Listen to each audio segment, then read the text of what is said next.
tercera cámara del maestro Samael Aún Beor, correspondiente al día 20 de febrero de 1975.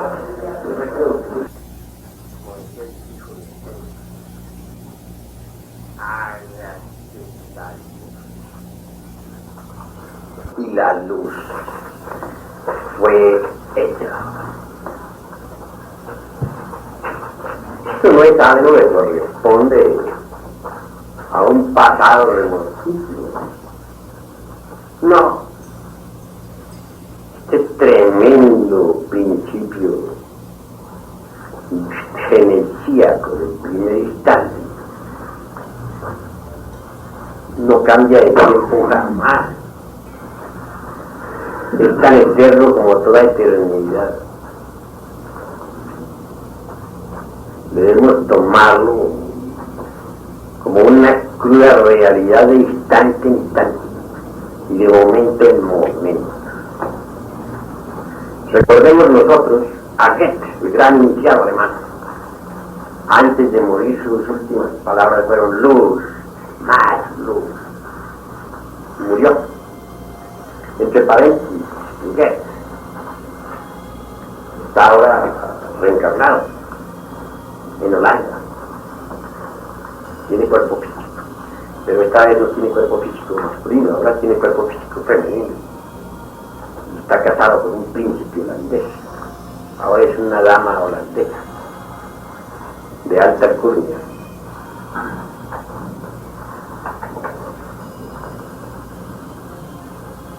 Es muy interesante eso, ¿verdad? Bueno, continuando hacia adelante, hemos empezado esto de hacer la luz es importante. Porque mientras uno vive en tierra, anhela uno la luz, la quiere. La persona que está metida en un socavón, entre las tinieblas, en un subterráneo, lo que más anhela es luz. Bueno, la esencia es lo más digno, lo más decente que tenemos en nuestro interior. Ella deviene originalmente de la Vía Láctea. Allí resuena la nota musical La. Pasa luego al Sol con la nota Sol. Y viene luego a este mundo físico con la nota Mi.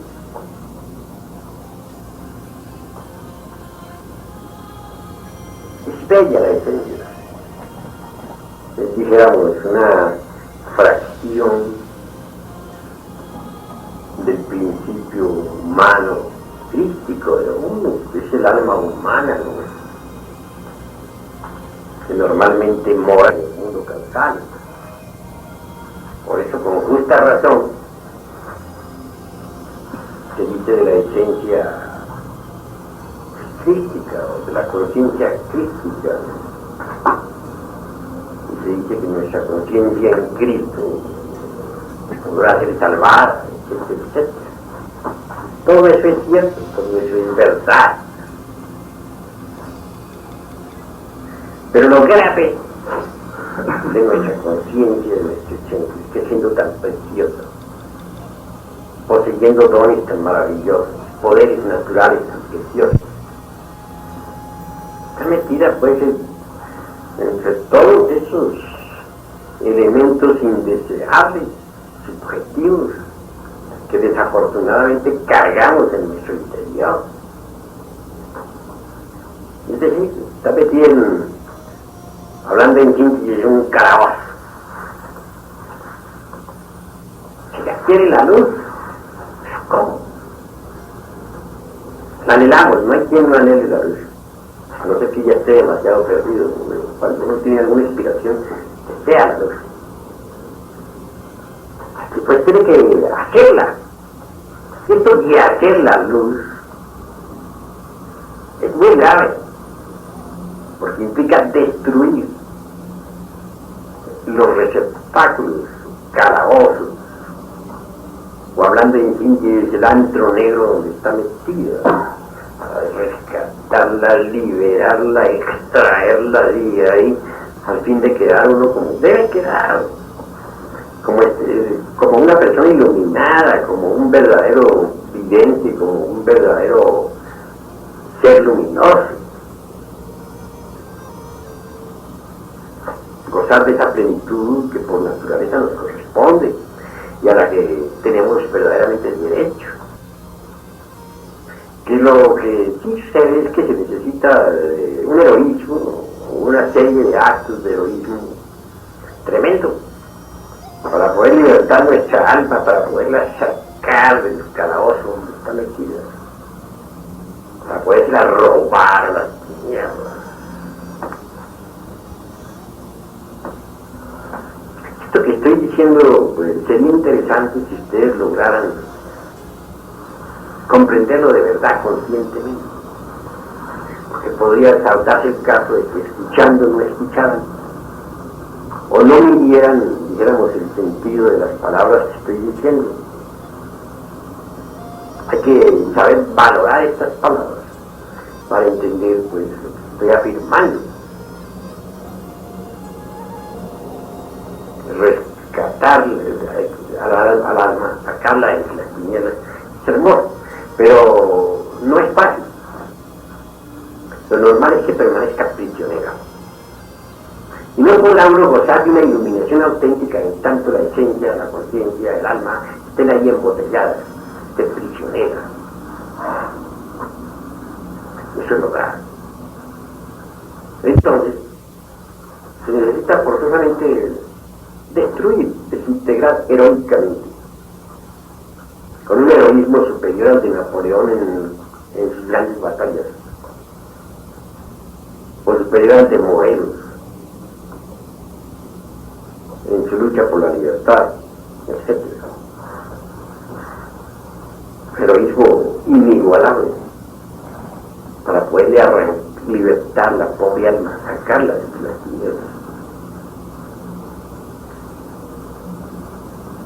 Se necesita ante todo, como les decía en la pasada ocasión aquí a nuestros hermanos Oscar y Evelyn, de conocer pues las técnicas, los procedimientos que conduzcan a la destrucción de esos elementos donde el alma esté embotellada, prisionera. Venga la iluminación. Ante todo hay que empezar por comprender la necesidad de saber observar. Nosotros estamos, por ejemplo, aquí sentados todos en estas sillas. Sabemos que estamos sentados, pero nosotros no hemos observado estas sillas.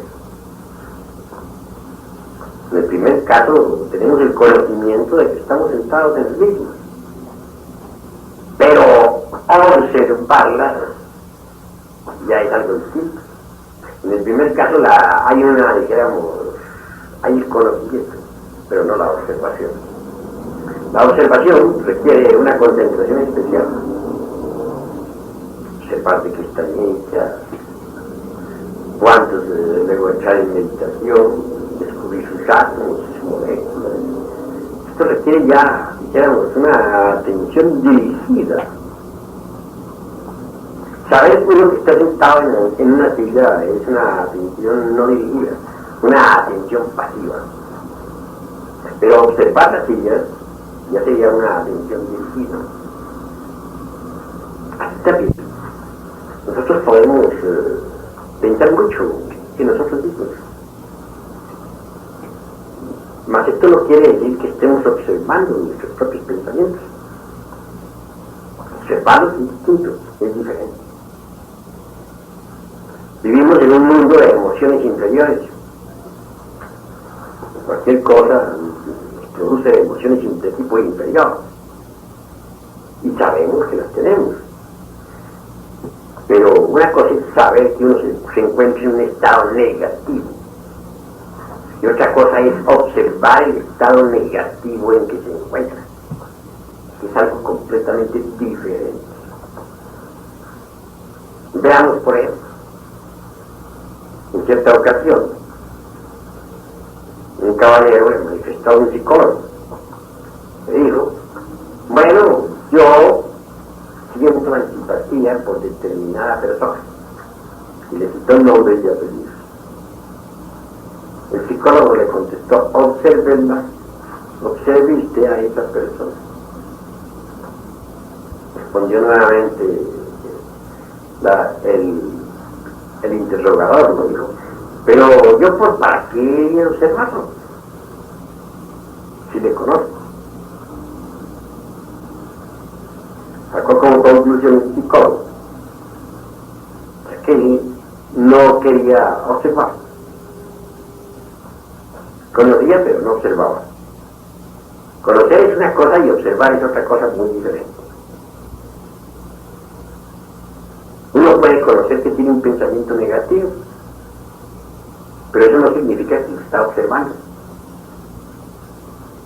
Sabe que se encuentra en un estado negativo, pero no ha observado el estado negativo.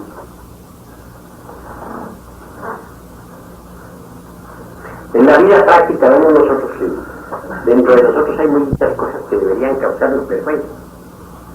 Comedias, ridículas, cuestiones interiores, protestas, pensamientos morbosos, etc. Pero saber que se tienen no es haberlos observado.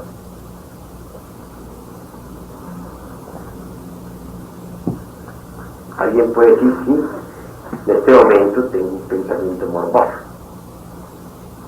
Pero una cosa es saber que lo tiene y otra cosa es observarlo.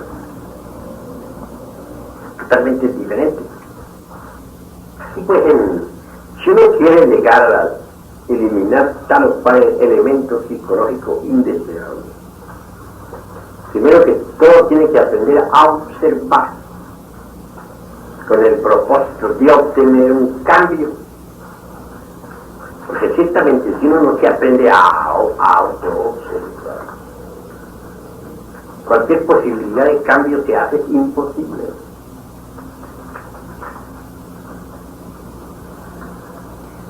Cuando uno se aprende a auto-observar, se desarrolla en uno mismo el sentido de la auto-observación. Normalmente este sentido está atrofiado en la raza humana, está degenerado, pero a medida que lo usamos se va desenvolviendo y desarrollando. Como primer punto de vista, venimos a evidenciar a través de la autoobservación de que aun los pensamientos más insignificantes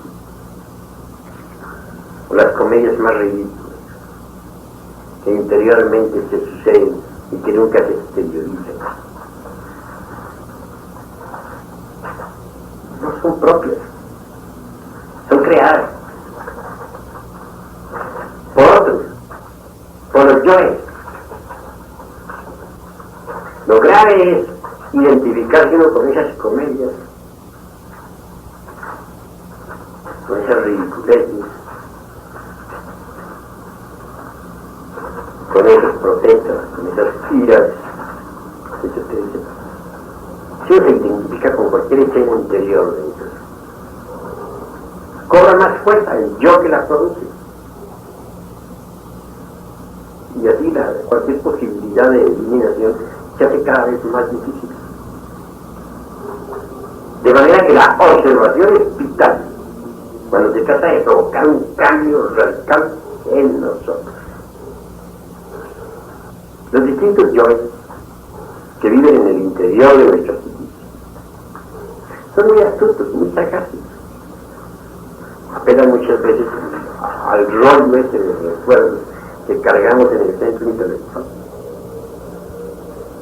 Supongamos que uno en el pasado estuvo fornicando con cualquier otra persona del sexo opuesto y que está insistiendo en, o no, en eliminar la lujuria. Entonces el yo de la lujuria apelará se apoderará del centro de los recuerdos, del centro intelectual. Agarrará allí, dijéramos, el rollo de los recuerdos, de las escenas de duplicidad, y las hará pasar por la fantasía de la persona. Así el Chebigoricharama será cada vez más fuerte. Por todas estas cosas, ustedes deben ver la necesidad de la autoobservación. No sería posible, pues, un cambio de verdad radical y definitivo si no aprendemos a observar. Conocer no es observar. Pensar tampoco es observar. Muchos creen que pensar en sí mismo es observar. Y no es así. Uno puede estar pensando en sí mismo y sin embargo no está observando. Es tan distinto el pensar en sí mismo al observar, como el aceite al agua, o como el agua al aceite.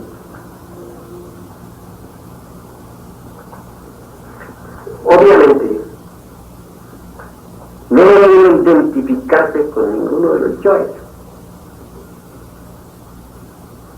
Para observarse uno tiene que dividirse en dos mitades. Una parte que observa y otra parte que es observada. Cuando la parte que observa ve la ridiculez, las necesidades de la parte observada, hay posibilidades de un cambio. Que ese yo no somos nosotros, que él es él. Podríamos exclamar, ello tiene ira. Yo no tengo ira, ello. Ese debe morir. Voy a trabajar para desintegrarlo. Pero si uno se identifica con él y dice, yo tengo ira, está furioso, cobra más fuerza, se hace más vigoroso. Entonces, ¿cómo lo va a resolver? ¿De qué manera? No podría, ¿verdad? De manera que no identificarse con ese yo, ni con su dramita, o con su tragedia, porque si uno se identifica con su creación, pues termina viviendo en esa creación también. Y eso es absurdo. A medida que uno va trabajando sobre sí mismo, se va ahondando cada vez más en las cuestiones de la autoobservación. Se va haciendo cada vez más profundo. En esto no se debe perder ninguna, mejor dicho, no debe dejarse de observar ni el más insignificante pensamiento. Cualquier deseo, por pasajero que sea, cualquier reacción debe ser motivo de observación. Porque cualquier deseo, cualquier reacción, cualquier pensamiento negativo proviene de tal o cual yo. Si queremos nosotros fabricar la luz, liberar el alma, vamos a permitir nosotros que continúen existiendo esos yoes. Sería absurdo. Pero si es luz lo que nosotros queremos, si de verdad estamos enamorados de la luz, pues tenemos que desintegrar los yoes. Nos queda más remedio. Volvernos polvo. No podríamos volver polvo a lo que no hemos observado. Entonces necesitamos saber observar.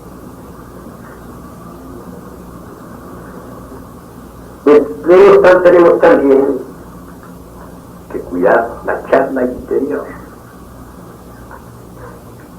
Porque hay muchas charlas interiores negativas, absurdas, conversaciones íntimas que jamás se exteriorizan.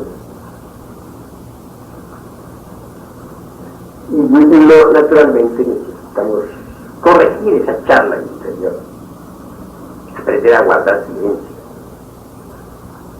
saber hablar cuando se debería hablar, saber callar cuando se debe callar.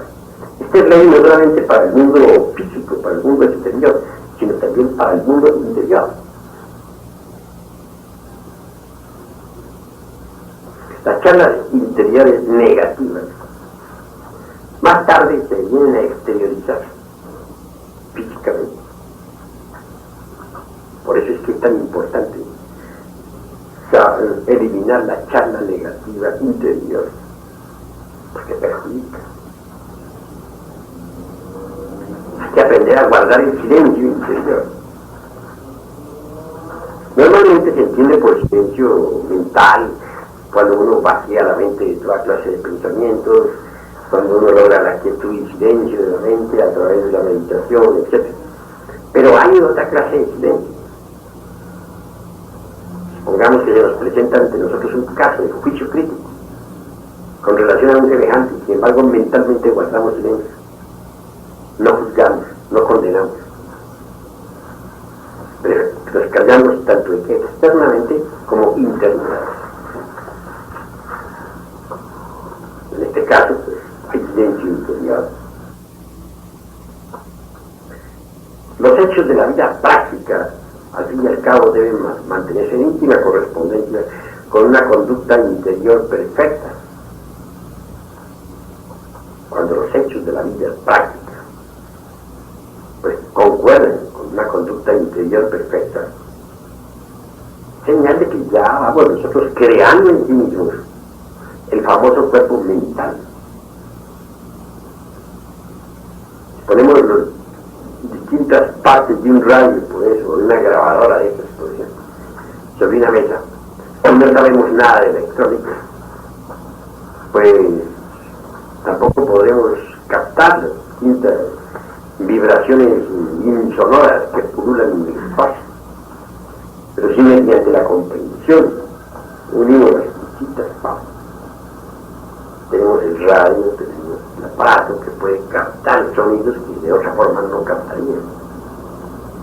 Así que así también las distintas partes de estos estudios, de este trabajo, se van complementando entre sí para venir a formar un cuerpo maravilloso, el famoso cuerpo de la mente. Este cuerpo nos permitirá captar mejor todo lo que dentro de nosotros mismos existe. Desarrollará en nosotros más el sentido de la autoobservación íntima. Y eso es bastante importante. Así pues, el objeto de la observación es realizar el cambio dentro de nosotros, promover un cambio verdadero, efectivo. Una vez que nos hemos vuelto, dijéramos, diestros en la observación de sí mismos, entonces viene el proceso de eliminación, de manera que hay propiamente tres pasos en esta cuestión. Primero, la observación. Segundo, el juicio crítico. Y el tercero ya es propiamente la eliminación de tal o cual yo psicológico. Al observar un yo, debemos verlo cómo se comporta en el centro intelectual. ¿De qué manera? Conocerle todos sus juegos con la mente. Segundo, ¿en qué forma se expresa a través del sentimiento en el corazón? Y lo tercero, descubrir su modo de acción en los centros inferiores motor, instintivo, sexual. Obviamente, en el sexo, un yo tiene una forma de expresión. En el corazón tiene otra forma. En el cerebro, otra. En el cerebro, un yo se manifiesta a través de la cuestión intelectual. Razones, justificaciones, evasivas, escapatorias, etcétera, etcétera, etcétera. En el corazón como un sentimiento, como afecto, como un amor aparente, muchas veces cuando es cuestión de lujuria, etc. Y los centros motor, instintivo, sexual, tiene esa forma de expresión, como acción, como instinto, como impulso lascivo, etc. Por ejemplo, si tenemos un caso concreto, lujuria, un yo de lujuria ante una persona del sexo opuesto. En la mente puede que se manifieste con pensamientos constantes. Podría manifestarse en el corazón como un afecto, como un amor aparentemente puro y limpio de toda mancha. Hasta tal grado que podría uno perfectamente justificarse y decir, no, yo no siento lujuria por esta persona, de lo que estoy sintiendo es amor. Pero si uno es observador, que pone mucho cuidado a su máquina y observa al centro sexual, viene a descubrir que en el centro sexual hay cierta actividad ante esa persona. Con eso viene a quedar evidenciado que no está el afecto o el amor, dijéramos, no está el amor por esa persona, sino que lo que hay es lujuria.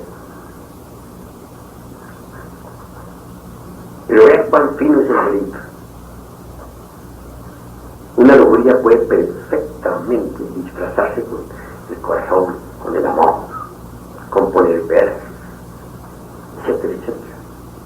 Pero es lujuria disfrazada. Si uno es cuidadoso y observa esos tres centros de una máquina, puede evidenciar que se trata de un yo. Ya descubriendo que se trata de un yo, habiéndole conocido sus manejos en los tres centros, ya el intelectual, corazón, sexo, entonces procede uno a la tercera fase. ¿Cuál es la tercera fase? La ejecución. Esa parte final del trabajo, ¿no? Ejecución. Entonces tiene uno que apelar a la oración en el trabajo. ¿Qué se entiende por oración en el trabajo? La oración en el trabajo debe ser hecha sobre la base de la íntima recordación de sí mismo. En alguna ocasión dijimos que hay 4 niveles de hombres, o 4 estados de conciencia, para ser más claro, 4 estados de conciencia. Un primer estado de conciencia es el del sueño profundo e inconsciente, de una persona, de un ego que dejó su cuerpo dormido en la cama, pero ambula en el mundo molecular en estado de coma, el estado inferior. Un segundo estado de inconsciencia es el del soñador que ha regresado a su cuerpo físico y que cree que está en estado de vigilia. En este caso sus sueños continúan, solo que está con el cuerpo físico en estado de vigilia. Claro, es más peligroso este tipo segundo de soñador, porque puede matar, puede robar, puede cometer crímenes de toda especie. En cambio, en el primer caso del soñador, que es más infrahumano, no puede hacer nada de estas cosas. ¿Cómo podría hacerlo? ¿Cómo podría hacerlo? Cuando el cuerpo está pasivo para sus sueños, esa persona no puede ocasionar daños a nadie en el mundo físico. Pero cuando el cuerpo está activo para los sueños, la persona puede hacer mucho daño en el mundo físico. Por eso es que las Sagradas Escrituras insisten en la necesidad de despertar. Si una persona, si estos dos personas, dos tipos de personas, las que se encuentran en, dijéramos, estado de inconsciencia profunda, o aquellos que siguen soñando y tienen su cuerpo activo para los sueños, hacen oración, pues en semejantes dos estados tan infrahumanos, no puede resultar en un estado negativo. La naturaleza responde. Por ejemplo, un inconsciente, un dormido hace oración para chupar un negocio, pero puede que sus yoes son tan innumerables, no estén de acuerdo con lo que él está haciendo, que tan solo uno de los yoes está haciendo la oración y los otros no han sido tenidos en cuenta. A los otros puede que no les interese tal negocio, que no estén de acuerdo con esa oración. Y hagan una oración exactamente lo contrario, para que ese negocio fracase, porque no están dispuestos. Como nosotros somos mayoría, elimine de su psiquis, aparte y elimine de su psiquis aquel yo que quiere desintegrar. Puede que la madre divina en ese momento actúe decapitando a tal yo, pero no con eso se ha hecho la totalidad del trabajo. La madre divina no lo va a desintegrar instantáneamente todo. Habrá necesidad, primero que todo, de saber tener paciencia en continuos trabajos a través del tiempo. Logrará hacer que este yo vaya desintegrándose lentamente, vaya perdiendo de volumen, de tamaño. Un yo puede ser espantosamente horrible, pero a medida que va perdiendo su volumen va embelleciendo. Después tiene la apariencia de un niño y por último se vuelve polvo. Cuando ya se ha vuelto polvo, la conciencia que estaba metida, embotellada, embutida entre ese yo, ha sido liberada. Entonces la luz ha aumentado. Es un porcentaje de luz que ha quedado libre. Así podemos proceder con cada uno de los yoes. El trabajo es largo, dispendioso y muy difícil. Muchas veces cualquier pensamiento negativo, por insignificante que sea, tiene por fundamento un yo antiquísimo.